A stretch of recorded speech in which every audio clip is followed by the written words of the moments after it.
Okay? You guys have been great. Thank you very much. You guys are great. Thank you very much.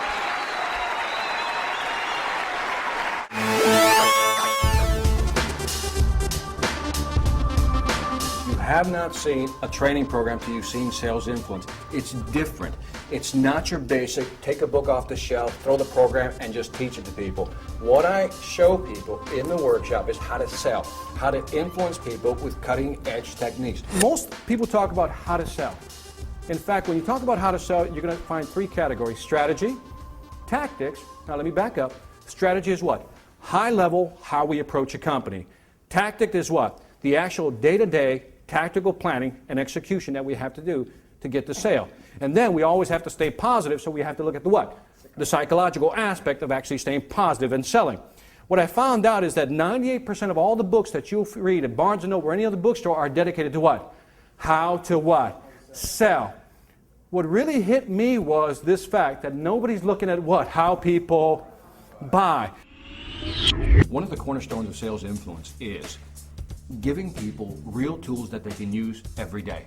I mean, stuff that once you come to my workshop, when you leave that workshop the very next day, you'll be able to use some of the techniques we show you how to use at the workshop.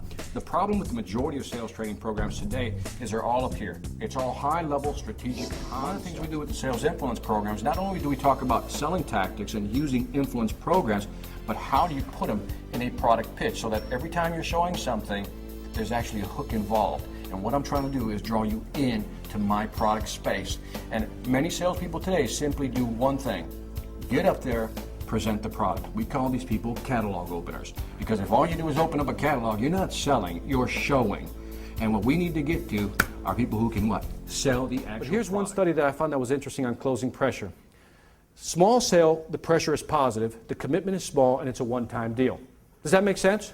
In other words, if I'm going to buy a $10 watch, would you agree that's not a real commitment? Because if the watch breaks, who cares, right? So if you want to try to close me on a $10 watch, whatever. Now, a large sale, the pressure is now viewed as what? Negative. So the more money involved, the less what? Closing techniques you should what?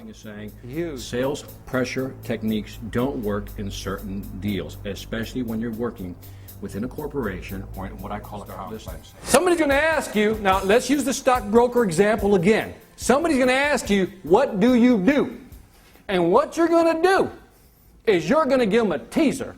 It's going to go something like this: I prevent people from having to work past the age of 55. What do you think is going to be the person's response once they hear that? Exactly. Did I just engage the other person, yes or no? They go, well, how do you do that? And are you going to tell them, yes or no? Yes or no? Yes. No. Here's what you're going to do.